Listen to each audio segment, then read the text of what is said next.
Shalom, shalom, bienvenidos.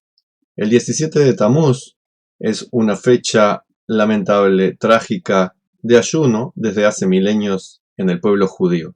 Originalmente en el plan de Dios, el 17 de Tamuz estaba destinado a ser un día de luz, precisamente. Era el día en el cual Moshe iba a bajar del monte Sinaí trayendo las tablas del pacto con los 14 mandamientos, que se llaman los 10 mandamientos. Hay 14, el decálogo. Iba a traer unos rollos de Torá, no completa, pero con una parte de la Torá. Iba a traer conocimiento de manera oral. Iba a confirmar ese pacto que había hecho el pueblo de Israel con Dios 40 días antes. Pero las personas que acompañaban al pueblo judío en su salida de Egipto se pusieron nerviosos porque faltaba Moshe, no había llegado según el cálculo de ellos cuando tenía que llegar, y comenzaron a preocuparse y a incomodarse y a incomodar a los líderes que había en el pueblo de Israel y provocaron que se fabricara el becerro de oro. Y comenzaron a adorarlo, a servirlo como si fuera una deidad o un instrumento para vincularse con Dios. Y llevaron a una parte, no muy grande, pero a una parte, en fin, del pueblo judío a celebraciones idolátricas. Ese día que iba a ser de confirmación del pacto, de alegría, de luz, de bienestar, se transformó en infidelidad, en traición. Vuelvo a decir, era gente que acompañaba al pueblo judío y una pequeña parte del pueblo judío.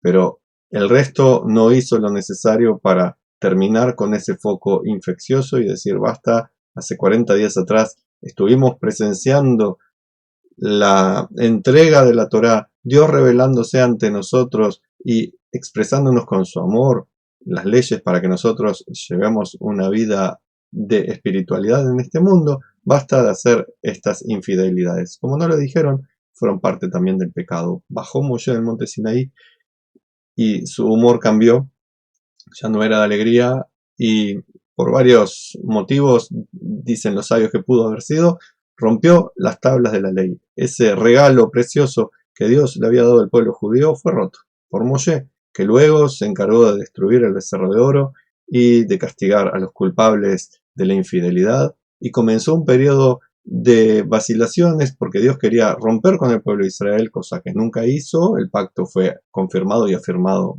perpetuamente, el pacto de Dios con Israel, con el pueblo judío. Pero hubo todo un tiempo de tribulaciones. ¿Por qué? Por esta falta de confianza en Dios, por esta imperiosa necesidad de buscar sus ídolos, seguir al ego en lugar de seguir lo que es correcto. Y ahí, el día 17 de Tamuz se transformó de luz en oscuridad. Pasó mucho tiempo y ya llegando a la época del primer templo, cuando iba a ser destruido, los enemigos rodearon Jerusalén y no permitieron que se hicieran las ofrendas diarias. Había unos animalitos que se sacrificaban diariamente en honor a Dios y durante varios siglos se hizo esto cada día puntualmente. A pesar del sitio que habían hecho los enemigos rodeando a Jerusalén, se logró de diferentes maneras tener los animalitos que venían de afuera, pero se cesó por primera vez en este sacrificio. A nosotros hoy en día nos puede parecer como que no tiene una gran significancia, pero para aquellos judíos de aquella época, para el entorno cultural de aquella época, los sacrificios a Dios y a los dioses entre los otros pueblos era sumamente importante. No existía la plegaria, el rezo, por ejemplo, existían los sacrificios, las ofrendas. Por tanto, una ofrenda que hacía hace siglos se estaba brindando y se canceló, se prohibió que se siguiera haciendo, fue muy doloroso y terrible. Pero ahí no terminaron las cosas, porque un poquito tiempo después los enemigos lograron una brecha en el muro de Jerusalén. Habían estado intentando entrar, no podían, estaba el muro, por fin entraron. Esto en realidad fue en el segundo templo. Entraron y una devastación terrible, violaciones, asesinatos, robos, incendios, todo tipo de destrucción y maldad. Se llevaron de gente esclava. Fue terrible. Y todo esto comenzó tiempo antes, pero la brecha, la rotura de la muralla fue en el 17 de Tamuz, que culminó 3 semanas después, en el 9 de Av, con la destrucción del templo. Por eso mismo, comienzan 3 semanas de duelo, 3 semanas de angustia. Se la conoce tradicionalmente como las 3 semanas o Ben Hametzarim, que significa entre los días de angustia.